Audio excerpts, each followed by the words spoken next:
Welcome to aspirants perspective. ഇന്ന് 2015 general studies question paper code A ആണ് discuss ചെയ്യാൻ പോകുന്നത്. ഇതുവരെ നമ്മൾ 2014 ക്വസ്റ്റ്യൻ പേപ്പറാണ് ഡിസ്കസ് ചെയ്തത്. സോ ഇന്ന് നമ്മൾ 1 to 10 ക്വസ്റ്റ്യൻസ് ഡിസ്കസ് ചെയ്യും. First question, Pradhan Mantri Jan Dhan Yojana has been launched for. Pradhan Mantri Jan Dhan Yojana is a national mission on financial inclusion. അതൊരു ബിഗ്ഗസ്റ്റ് ഫിനാൻഷ്യൽ ഇൻക്ലൂഷൻ ഇനിഷ്യേറ്റീവ് ആണ് പ്രധാനമന്ത്രി ജൻധൻ യോജന. ഒരു 2014 അത് ലോഞ്ച് ചെയ്തത്. So this is question of 2015. എന്നാൽ ഇന്ന് ഇമ്പോർട്ടന്റ് ആയിട്ടുള്ള ഒരു സ്കീമാണ്. It's a biggest financial inclusion mission in the world. 2014 PM നരേന്ദ്രമോദിയാണ് അത് അനൗൺസ് ചെയ്തത്. ആൻഡ് ഇതിന്റെ ഒരു കവറേജ് 60% റൂറൽ ഏരിയയിലും 40% അർബൻ ഏരിയയിലും ഇതിന്റെ കവറേജ് ഉണ്ടായിട്ടുണ്ട്. എന്ന് വെച്ചാൽ 100% അച്ചീവ് ചെയ്തിട്ടുണ്ട്. ഓൾമോസ്റ്റ് 100% ഇതിന്റെ ഫിനാൻഷ്യൽ ഇൻക്ലൂഷൻ ആ ഒരു കവറേജ് അച്ചീവ് ചെയ്തിട്ടുണ്ട്. ഇത് എന്താണ് ഈ സ്കീമിലൂടെ ഉദ്ദേശിക്കുന്നതെന്ന് വെച്ചാൽ it provide a platform for universal access to banking facilities with at least one basic banking account for every house hold. അതിലൂടെ നമുക്ക് financial literacy and access to credit, insurance, pension facility ഒക്കെ അവൈലബിൾ ആവും. അങ്ങനെ അതൊരു നല്ലൊരു ഫിനാൻഷ്യൽ ഇൻക്ലൂഷൻ മെത്തേഡായിട്ട് മാറും. ഇതിലൂടെ തന്നെ ഗവൺമെന്റിന്റെ ബെനിഫിറ്റ്സ്, ഡയറക്റ്റ് ബെനിഫിറ്റ് ട്രാൻസ്ഫർ എന്ന് വെച്ചാൽ ഗവൺമെന്റിന്റെ എന്തെങ്കിലും സ്കീമോ ക്രെഡിറ്റ് കാർഡ്സ് എന്തെങ്കിലും കാര്യങ്ങൾ ഒരു ഇന്റർമീഡിയറ്റ്സ് ഇല്ലാണ്ട് ഡയറക്റ്റ് ആയിട്ട് ഫാർമേഴ്സിനോ അല്ലെങ്കിൽ ഹൗസ് ഹോൾഡിനോ എത്തിക്കാൻ പറ്റും, അവർക്ക് ബാങ്ക് അക്കൗണ്ട് ഉണ്ടെങ്കിൽ. സോ ഒരു ഫിനാൻഷ്യൽ ലിറ്ററസി ഒക്കെ ഇതിലൂടെ വരികയുണ്ടായി. So Pradhan Mantri Jan Dhan Yojana has been launched for promoting financial inclusion in the country. It is the biggest financial inclusion scheme in the world. So option C ആണ് ശരിയായിട്ടുള്ള ഉത്തരം. നെക്സ്റ്റ് ക്വസ്റ്റ്യൻ എക്കണോമി എന്നുള്ളൊരു question ആണ്. With reference to 14th finance commission which of the following statement is or are correct. അതിനു മുന്നേ എന്താണ് finance commission? Finance commission ഇത് quasi judicial ബോഡിയാണ്. ആൻഡ് ആർട്ടിക്കിൾ 280 ഫിനാൻസ് കമ്മീഷനെ കുറിച്ച് പറയുന്നത്. ആൻഡ് ഫിനാൻസ് കമ്മീഷനിൽ ഒരു ചെയർമാനും ആൻഡ് 4 അതർ മെമ്പേഴ്സും ഉണ്ട്. ഇവർ അപ്പോയിന്റ് ചെയ്യുന്നത് പ്രസിഡന്റ് ആണ്. പക്ഷേ അത് കോൺസ്റ്റിറ്റ്യൂഷൻ പാർലമെന്റിനോടാണ് ആ മെമ്പേഴ്സിനുള്ള ക്വാളിഫിക്കേഷൻ ഒക്കെ ഡിറ്റർമൈൻ ചെയ്യാൻ ഓതറൈസ് ചെയ്യുന്നത്. So finance commission is A quasi judicial body. Article 280 അതിനെ കുറിച്ച് പറയുന്നത്. ആൻഡ് അതിൽ ചെയർമാൻ ഉണ്ട്, 4 മെമ്പേഴ്സ് ഉണ്ട്. ആൻഡ് അവർ അപ്പോയിന്റ് ചെയ്യുന്നത് പ്രസിഡന്റ് ആണ്. പക്ഷെ അതിന്റെ ക്വാളിഫിക്കേഷൻ ഡിറ്റർമൈൻ ചെയ്യുന്നത് ആരാണ്? പാർലമെന്റ് ആണ്. സോ പ്രസിഡന്റ് എവറി 5th ഇയറും ഒരു ഫൈനാൻസ് കമ്മീഷനെ കോൺസ്റ്റിറ്റ്യൂട്ട് ചെയ്യും. ആൻഡ് 14th ഫൈനാൻസ് കമ്മീഷന്റെ റെക്കമെൻഡേഷനിൽ അവർ ഓരോ ഫൈനാൻസ് കമ്മീഷനും റെക്കമെൻഡേഷൻസ് വെക്കും. അതിൽ പെടുന്നത് ഏതാണ് എന്നാണ് നമ്മളോട് ചോദിച്ചിരിക്കുന്ന question. So it was a current affair question. നമുക്ക് നമ്മുടെ ഇയറിൽ നമ്മൾ അറ്റൻഡ് ചെയ്യുന്ന ഇയറിൽ ഫൈനാൻസ് കമ്മീഷന്റെ റെക്കമെൻഡേഷൻസ് എന്താണ് എന്നുള്ളതാണ് നമ്മൾ നോക്കേണ്ട കാര്യം. So this was a current affairs question from 2015. So it has increase the share of state in central divisible pool from 32% to 42%. അതൊരു ശരിയായിട്ടുള്ള സ്റ്റേറ്റ്മെന്റ് ആണ്. It has made recommendation concerning sector specific grant. അങ്ങനെ ഒരു recommendation 14th financial കമ്മീഷനിൽ ഉണ്ടായിരുന്നില്ല.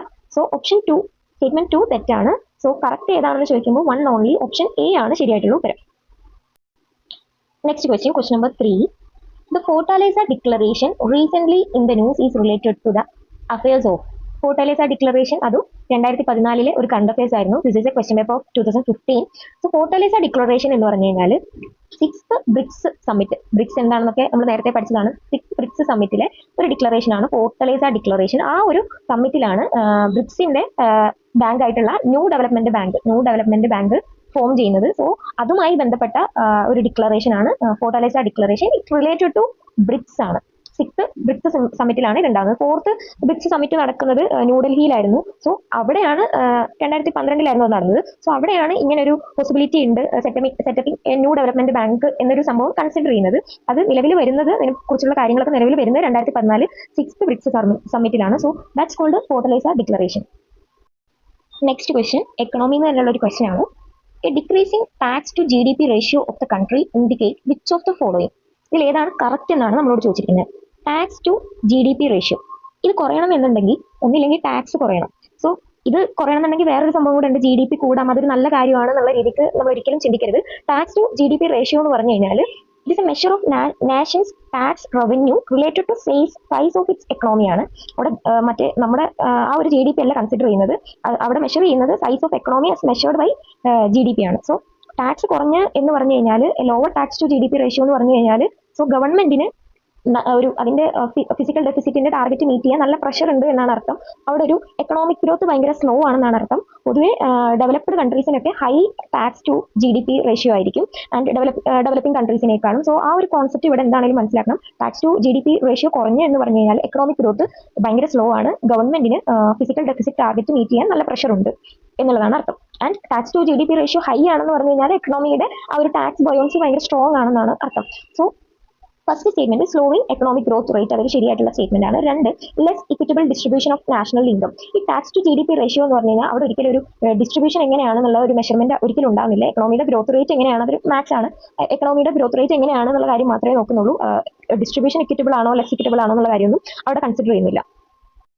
So 1 only ആണ് correct ആയിട്ടുള്ള answer, 2 തെറ്റാണ്. Next question number 5. In the South Atlantic and Southeastern Pacific region, in tropical latitude, cyclone does not originate. What is the reason? Cyclone എന്നൊരു കോൺസെപ്റ്റും cyclone എന്താണെന്നും ITCZ എന്താണെന്നും ആ ഒരു കോൺസെപ്റ്റുകൾ അറിയുവാണെങ്കിൽ ഈ ക്വസ്റ്റ്യൻ ഈസി ആയിട്ട് ശരിയാക്കാവുന്നതാണ്. സൈക്ലോൺ എന്ന് പറഞ്ഞു കഴിഞ്ഞാൽ ഒരു ലോ പ്രഷർ ഏരിയയ്ക്കുള്ള ഇൻവാർഡ് ഫ്ലോ ഓഫ് എയർ ആണ് സൈക്ലോൺ. അവിടെ ഒരു ലോ പ്രഷർ ഏരിയ ഉണ്ടായിരിക്കണം. സോ ITCZ എന്ന് പറഞ്ഞാൽ low pressure belt near the ഇക്വേറ്ററിന്റെ low pressure belt near the equator, ഒരു 5 ഡിഗ്രി നോർത്തും 5 ഡിഗ്രി സൗത്തിലേക്കും മാത്രമുള്ളൊരു ആ ഒരു ഏരിയയിലാണ് ITCZ ഉണ്ടാകുന്നത്, ഇന്റർ ട്രോപ്പിക്കൽ കൺവേർജൻസ് സോൺ ഉണ്ടാകുന്നത്. സോ അത് ഒരു low pressure belt near the equator ആണ്. അത് അപൂർവമായിട്ട് നടക്കുന്നു എന്ന് പറഞ്ഞു കഴിഞ്ഞാൽ അത് സൈക്ലോൺസ് ഒറിജിനേറ്റ് ചെയ്യാത്തതിന്റെ ഒരു റീസൺ ആണ്. Which means low pressure belt അപൂർവമായിട്ട് ഉള്ളൂ, ആ ഒരു ഏരിയയിൽ ITCZ ഉണ്ടാവാറില്ല. സോ അതാണ് സൈക്ലോൺസ് ഒറിജിനേറ്റ് ചെയ്യാത്തതിന്റെ റീസൺ. ആ ഒരു ലോ പ്രഷർ ഏരിയ അവിടെ ഉണ്ടാവുന്നില്ല. സോ ഓപ്ഷൻ B ആണ് ശരിയായിട്ടുള്ള ഉത്തരം. നെക്സ്റ്റ് ക്വസ്റ്റ്യൻ അത്യാവശ്യം എളുപ്പമുള്ള ഒരു ക്വസ്റ്റ്യൻ ആണ്. Which one of the following pair of the state in India indicate eastern most and western most? Eastern most and western most. Western most Gujarat ആണെന്ന് ആർക്കും ഡൗട്ട് ഉണ്ടാവില്ല. So eastern most Arunachal Pradesh ആണ്. Option D ആണ് ശരിയായിട്ടുള്ള ഉത്തരം. Question number 7 polity എന്നുള്ളൊരു question ആണ്. Consider the following statements regarding DPSP. ഇതിൽ ഏതാണ് കറക്റ്റ് ആയിട്ടുള്ളതെന്നാണ് ക്വസ്റ്റ്യൻ. സോ DPSP എന്ന് പറഞ്ഞു കഴിഞ്ഞാൽ പാർട്ട് 4 ഓഫ് ദ കോൺസ്റ്റിറ്റ്യൂഷനിലാണ് DPSP ഉള്ളത്. ആൻഡ് ആർട്ടിക്കിൾ 36 to 51 ആണ് DPSP പറയുന്നത്. DPSP നമ്മൾ directive principles of state policy നമ്മൾ ബറോ ചെയ്തത് ഐറിഷ് കോൺസ്റ്റിറ്റ്യൂഷനിൽ നിന്നാണ് ബറോ ചെയ്തിരിക്കുന്നത്. So first statement, the principle spell out the socio economic democracy in the country. ശരിയായിട്ടുള്ള ഒരു സ്റ്റേറ്റ്മെന്റ് ആണ്. The provisions contained in these principle are not enforceable by any court. അതും ശരിയായിട്ടുള്ള സ്റ്റേറ്റ്മെന്റ് ആണ്. DPSP നോൺ ജസ്റ്റീഷ്യബിൾ ആണ്, non justiciable in nature ആണ്. ദേ are not legally enforceable by any court of for their violation. So രണ്ടും ശരിയാണ്. Option C both B 1 and 2 ആണ് ശരിയായിട്ടുള്ള ഉത്തരം. Next question number 8. In the index of 8 core industries, which of the following is given highest weightage? Index of 8 core industries ഒരു monthly index of 8 core industries ആണ്. Monthly ആണ് release ചെയ്യുന്നത്. So അത് release ചെയ്യുന്നത് office of economic അഡ്വൈസറും and department of industrial policy promotion and ministry of commerce and industry ആണ്. ഈ 3 പേരും കൂടെയാണ് ഇത് റിലീസ് ചെയ്യുന്നത്. അതൊരു ഇൻഡെക്സ് ആണ് which shows the growth rate in different industries group of economy in A fixed period of time. So അതിൽ ഏറ്റവും കൂടുതൽ വെയിറ്റേജ് കൊടുത്തേക്കുന്നത് റിഫൈനറി പ്രൊഡക്ഷനാണ്. അത് കഴിഞ്ഞാൽ electricity, steel, call, crude oil, natural gas, cement, fertiliser. So ഓപ്ഷനിൽ തന്നിട്ടുള്ളതിൽ ഇലക്ട്രിസിറ്റിക്കാണ് ഏറ്റവും കൂടുതൽ ഹയസ്റ്റ് വെയിറ്റേജ് ഉള്ളത്. സോ ഓപ്ഷൻ B ആണ് ശരിയായിട്ടുള്ള ഉത്തരം. Next question number 9. Which of the following national park is unique in being A swamp with floating vegetation that support a rich biodiversity? ഇതിൽ Keibul Lamjao national park ആണ്.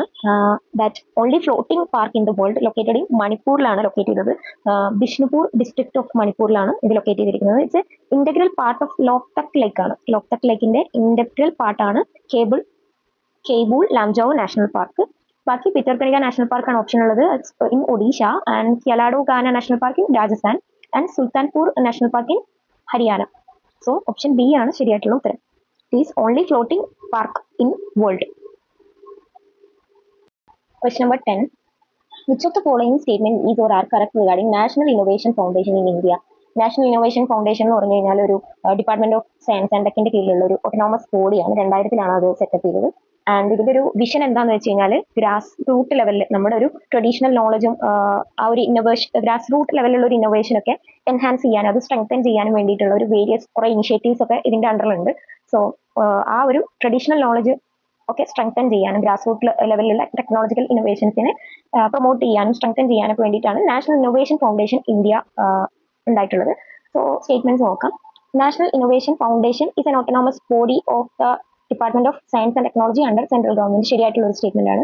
National innovation foundation is an initiative to strengthen highly advanced scientific research in India, premier scientific institution in collaboration with highly advanced foreign scientific institution. തെറ്റായിട്ടുള്ള ഒരു statement ആണ്.